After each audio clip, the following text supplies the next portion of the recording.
guys, this video will cover a topic of English which is gerunds, and here we are going to cover how gerunds are interrelated with infinitives.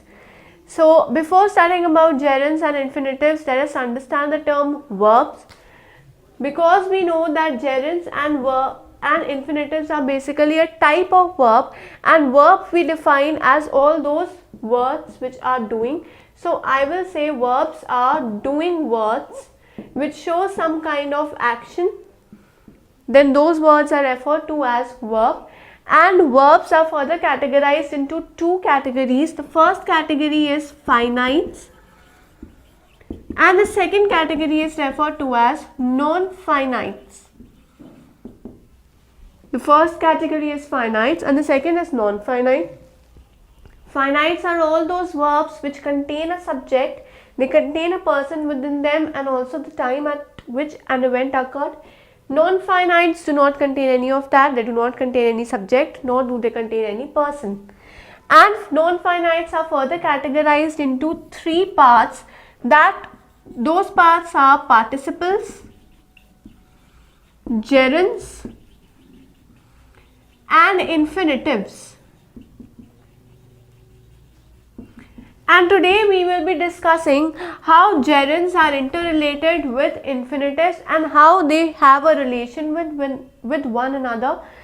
So before studying the relation between them, let us understand the difference between gerunds and infinitives. Both are basically the category of verb. Gerund is also a verb and infinitives are also defined as verb. But the basic difference between these two are that gerunds are all those verbs which end with ing.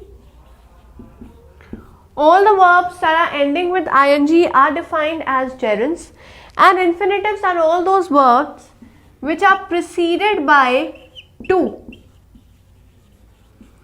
For example, playing, right? Playing, when I talk about playing, it is referred to as a gerund, but when I say to play, then it is referred to as infinitive.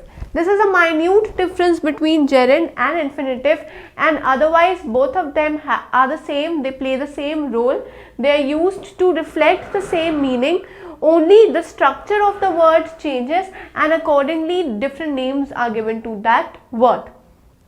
So here we are going to discuss how gerunds and infinitives are interrelated to one another, and also remember that gerunds and infinitives are same when it comes to the force of noun. Whenever we are making use of nouns, in that case gerunds and infinitive are the same, they play a same role. It is just the difference in the verb, in the formation and the structure of verb where they are different, otherwise they are the same when we talk about nouns or even when we are talking about adjectives. Even at times of adjectives, they play the same role. For example, I can say, teach me to swim.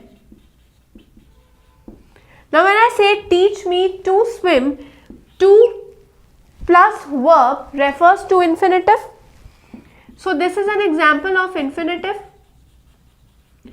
But when I say teach me swimming, when I say teach me swimming, that is verb plus ing, so this becomes a gerund. But as you can notice, both of these sentences reflect the same meaning. Meaning is the same, that I want to learn how to swim, right? And to swim and swimming both over here mean the same, just the differences in their structure, and according to the structure different names are given to the verb. So here we will be understanding this concept using more examples. So let's understand this concept in detail.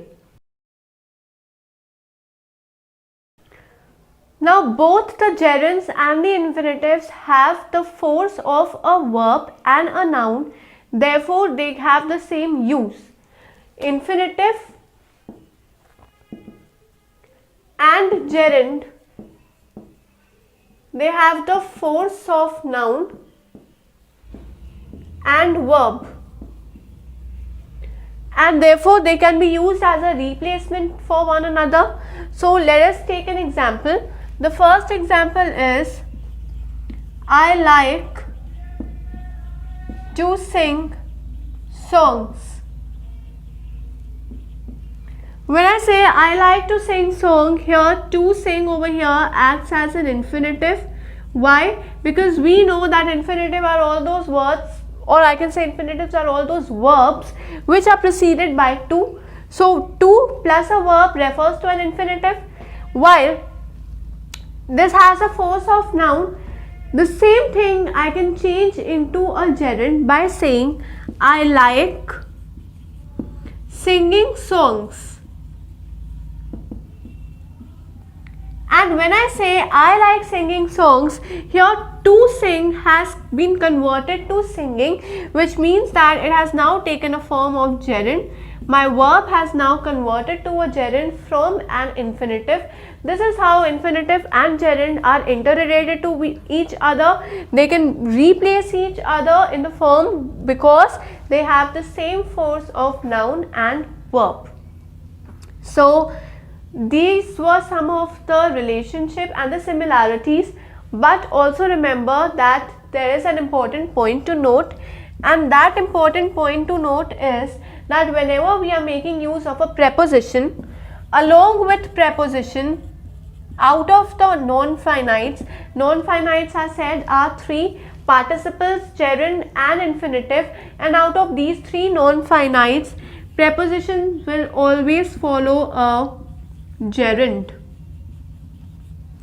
Whenever we have to place a verb after the preposition and that verb is out of the category of non-finites, in that we will always play gerund and not an infinitive. So let us take an example over here in order to understand this concept better. First example is, we cannot live without to drink water. When I say we cannot live without to drink water, here to drink is an infinitive, and I can see that my sentence does not make complete sense because the structure of my sentence is not correct, because without to drink water does not make any sense. So here it is wrong because I have placed an infinitive over here along with without. So here instead of using to drink, I will say we cannot live without drinking water.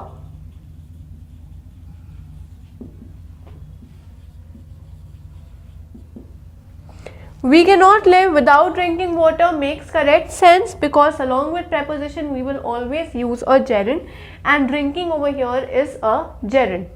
Another example over here can be, you will be punished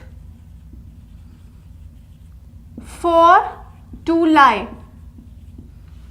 When I say you will be punished for to lie, again over here my sentence is wrong because the formation and the structure of my sentence is not correct, because I said that with a preposition we do not make use of an infinitive over here. Instead I will say you will be punished for lying, because lying over here refers to a gerund, and we have learned that with preposition we will always make use of a gerund if we are talking about non-finites. So here in this video we have discussed how gerunds are interrelated with infinitives, how they have a relation with one another. Also we have discussed that there are some of the possibilities where instead of using infinitives it is a compulsion to use gerunds at some places. So this was all in this video. In order to practice more over this topic of gerunds or over the entire topic of non-finites, I suggest you to register to the online portal, that is www.abhyasonline.in. Once you register to this portal, you will find a lot of question papers regarding this topic. Attempt those questions in order to analyze yourself. in order to find your strong and weak concepts and to improvise more on the weak concepts in order to score good in your exams and also to become a master in English. So I suggest you to keep learning and keep practicing and do register to our online portal.